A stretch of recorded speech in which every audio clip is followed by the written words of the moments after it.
Look at that. I got another 2020 Chevy 1500 3-liter Duramax with about 83,000, 85,000. The last video was about 85,000 miles. And it's got the money code, the P0016 money code. This can really only mean we need to open up the engine. So looks like this is becoming somewhat of a trend. So it's about 2 months and 2 weeks later. The vehicle's been rescheduled in. We got all the parts. Going to take all this apart and we're going to find out what's happened. So this vehicle's got about 89,000 miles on it, and just like the last one had about 89,000 miles or so, I'm suspecting that we're going to find a worn timing chain. Apparently that's what everyone else has been finding too. So let's find out. Tell me you noticed that before. Are you alive? You look like you're alive. What are you doing? Are you gonna jump? You're alive. Well, now I've got to deal with you. I got to do something with you. What am I gonna do? I'll find some moist puddle to put him in or something. Special guest appearance. Well, I could take him home. There's a lot of frogs and frog habitat at home, or I'm gonna have to walk him up to the creek. Get in there. There we go. Your best hope for survival is staying in this cup right now, okay, buddy? Now I'm down here looking for more frogs.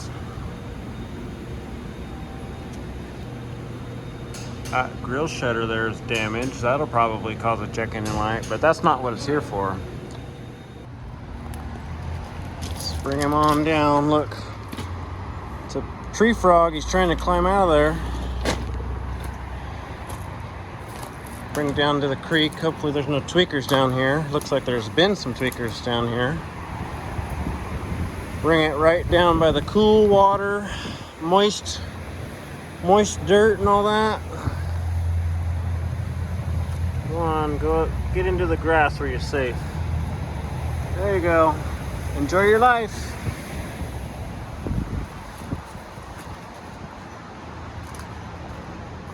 Epic.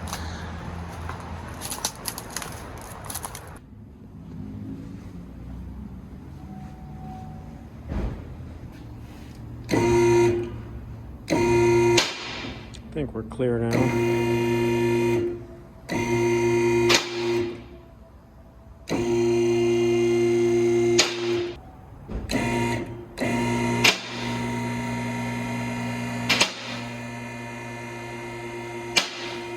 Alright, so now the real fun begins, is tearing all this down to get down to the timing chain. Timing chain's at the back. This one had a P0016, the cam crank correlation code, the money code. It also had an air compressor system and side steps that were very poorly installed. Look, they've got this wire just running alongside the exhaust, rubbing all over the frame, everything. So I was like, okay, I'm gonna take this loose. I'm gonna reroute that the way it's supposed to be.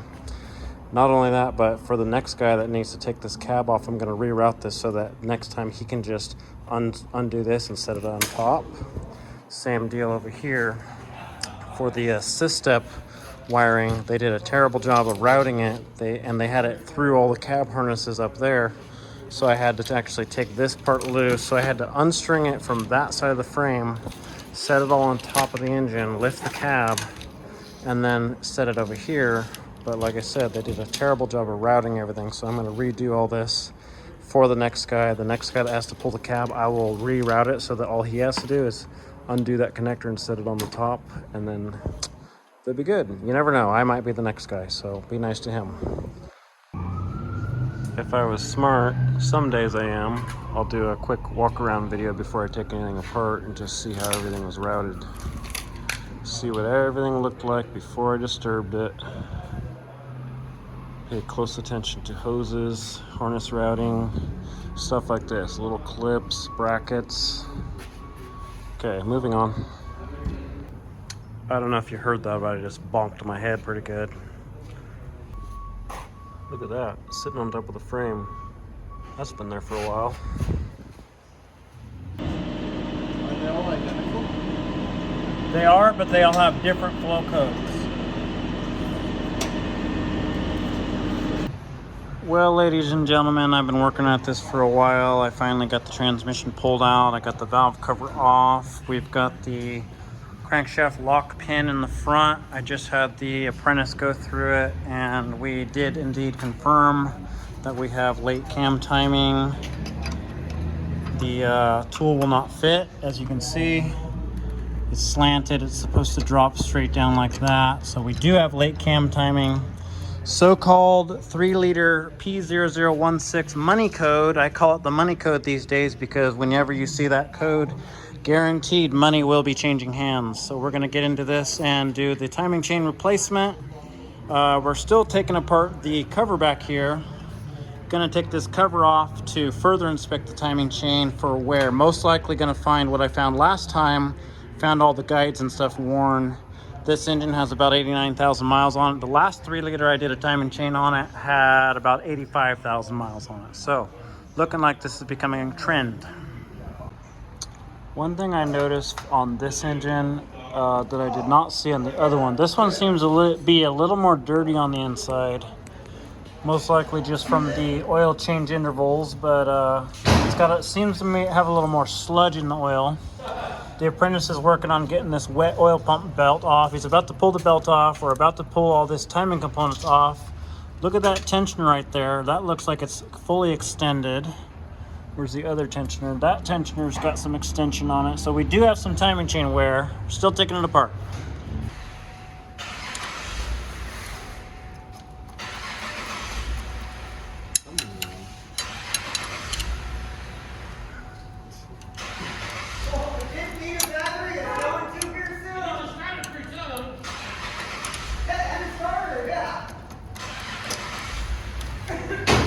Pull on that for me. Yeah, there we go. See, so now your cam, the tool just dropped into place. So we've got the crankshaft locked down here, and we just got the camshafts locked. This is where it's supposed to be. This is what the chain looks like. Totally loose, totally worn out. Gonna have to pull the tensioner out and pull all the guides and slippers and do a further inspection on that. But we've basically got it figured out. Timing chain's worn out. We got another one.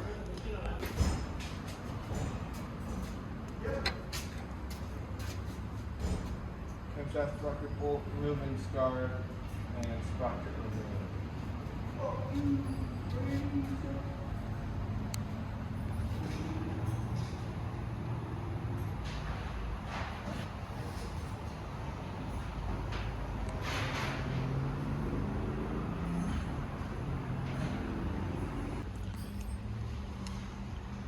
We got all the timing components laid out on the bench here.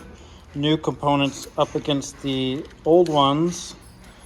What I thought was interesting is we laid out the timing chain here, and of course we can't get it exactly aligned, but that's pretty close. You can see that the old chain is about a half of a link longer, so I guess if you multiplied that by 2 links, that's almost a whole link. This is our new timing chain tension shoe. That's one of the new ones. Pretty minimal wear, but you can see some wear right there.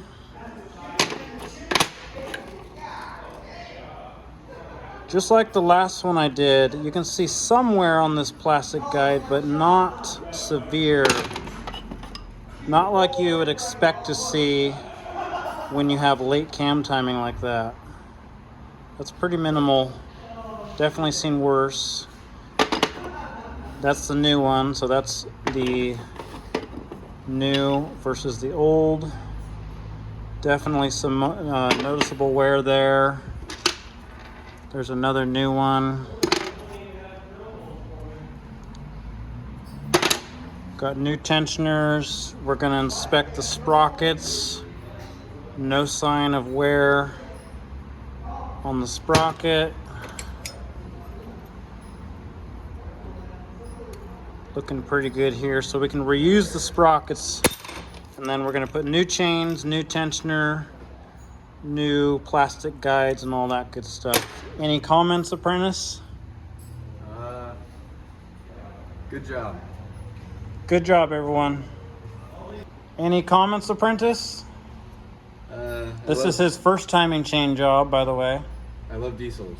He loves working on diesels. We're learning a lot today. He finds it very interesting. Yeah. Well, the apprentice said that's not his first timing chain, it's his first diesel timing chain, his first diesel engine repair. He's having fun, he's learning. We've got the gasket surfaces cleaned up. We're going to back together with our new chain, our new tensioner arms and all that good stuff. About to get this wrapped up. I'm not going to show everything on this engine. I've already done a video like that, but I just wanted to show that this is becoming a trend. We're seeing timing chain failures at about 80 to 90,000 miles, it would appear.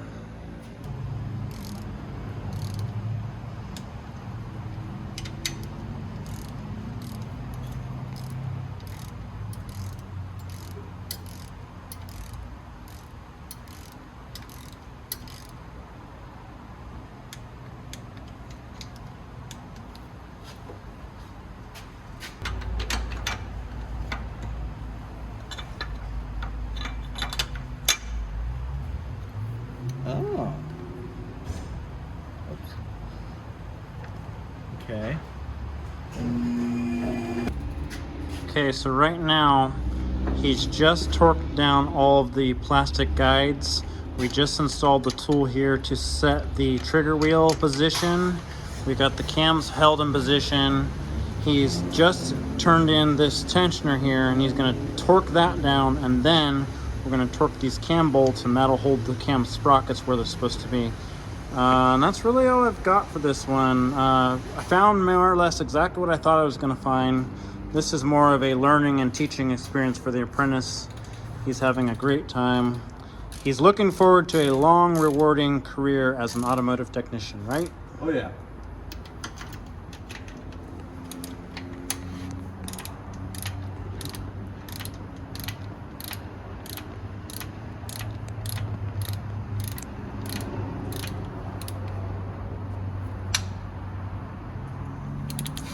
I can see the lights. Is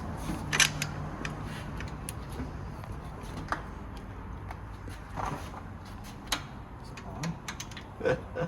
I'm not used to digital. Is it on? Yeah.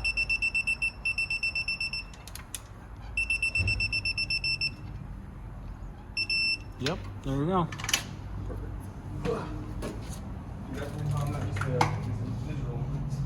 Look at the difference in the extension between our brand new chain, brand new components, and the old one. The old one was extended way out here, just like that last one was.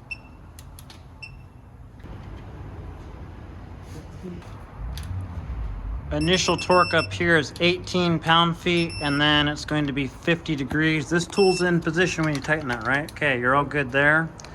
Then we're going to do 50 degrees, but we're not going to use this 3/8 torque wrench because you're going to break it, because that's a lot of torque on my 3/8 torque wrench that has a maximum torque of 100 pound-feet, right?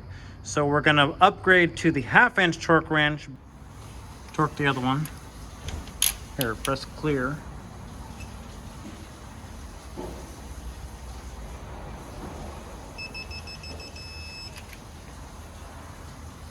Maybe my torque wrench needs recalibrated. That's why we added paint marks though. Oh, yeah. I can be able to see it though, so. That's why we added the paint marks, so that we could verify we actually torqued it properly.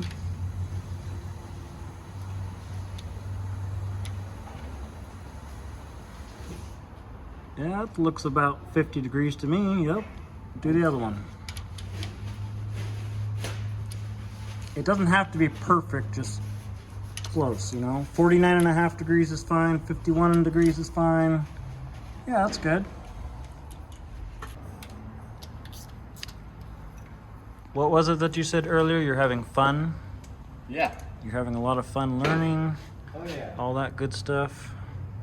Addicted to learning. Addicted to learning, he says. That's good.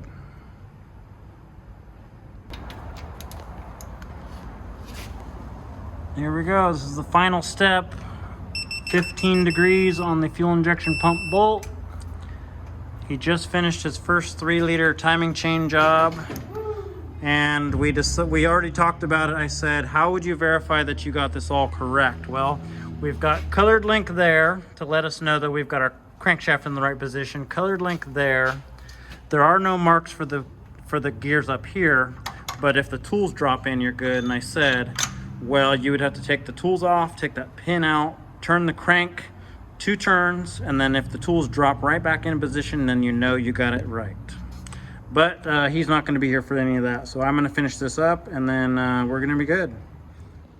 Sometime later, I just spent the last hour or so putting all these layers of hoses, harnesses, and all that good stuff. Beautiful. Just spent the last hour doing a really good job putting that all back together. I'm about to put the transmission back in, and then I'll be ready to lower the cab. I'm pretty irritated right now, though, because I just spent all that effort putting that in, and I found this sitting not with my parts, but adjacent to everything else. So it was not in sight. This was not in sight when I did all of that.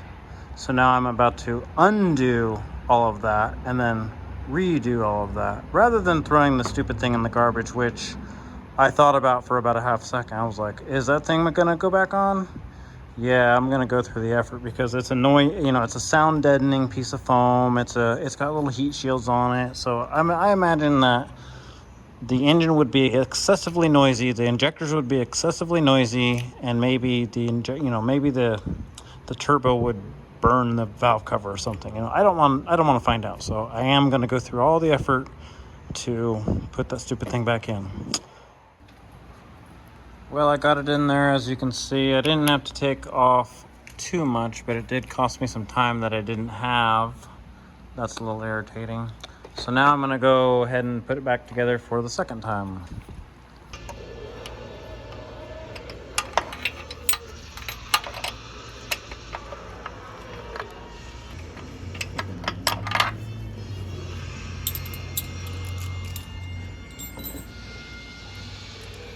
Find it.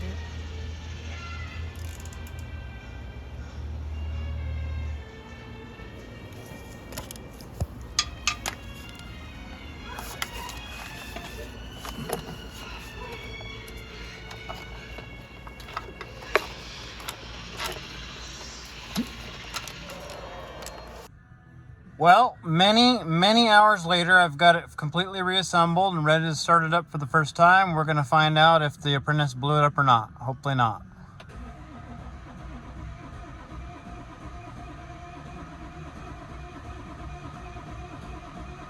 Sure does sound funny.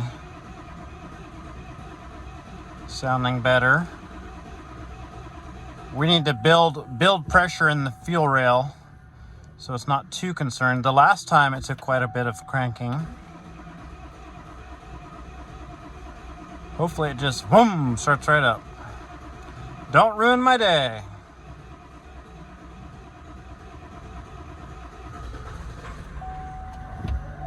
And it's live.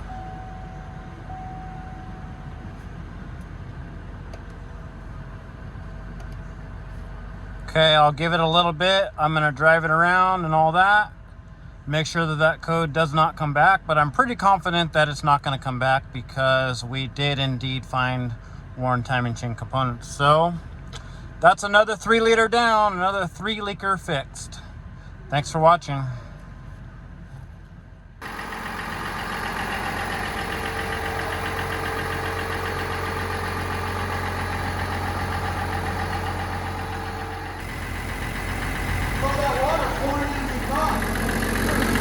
Well, it's a fuel leak, and it's coming from up by the fuel rail.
Wow, that return line's leaking on cylinder 4 injector. Isn't that a bitch?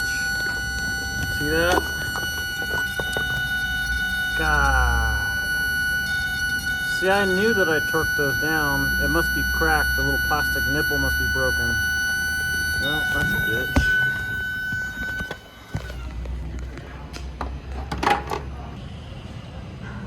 So unfortunately that cost me some more time that I did not have. I was pretty irritated. I had to walk away from it for a bit and take a little break. Oh well, what can I do? All I can do is move forward. Looks like I'm going to be replacing that injector return line now. Okay, well I was able to get that foam carefully out of there. It's actually cylinder 5. It's this one right here. It's wet. I can't see where it's broken, but it has to be cracked in some way. This plastic piece has to be broken. I do have a new one. I'm working on replacing it right now. So I pulled these coolant hoses out of the way and I was able to get that foam out of there very carefully. But it's not a huge deal. Just gotta undo all these, get this hose out of here, put my new one in, and then I'll be going back together again. But that's how it goes sometimes. Well, I can see why it's leaking now. This is cylinder 4, the good one, right? Look at how much is sticking out below that surface. Look at this one. This is cylinder 5, the one that's leaking. Notice anything missing? The bottom half of that damn thing is broken off inside that injector, so hopefully I'll be able to get it out. Isn't that a beach and a beach and a half?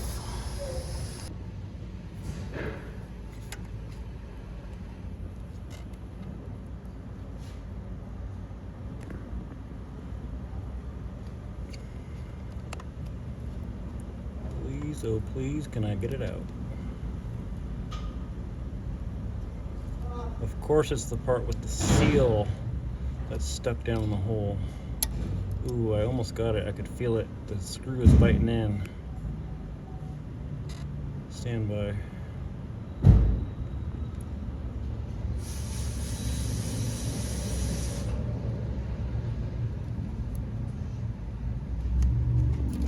Oh yeah, look at that.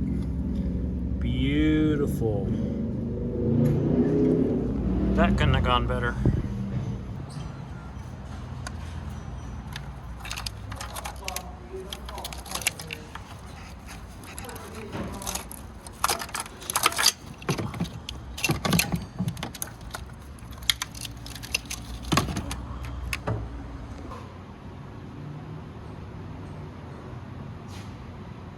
How is this possible? What happened?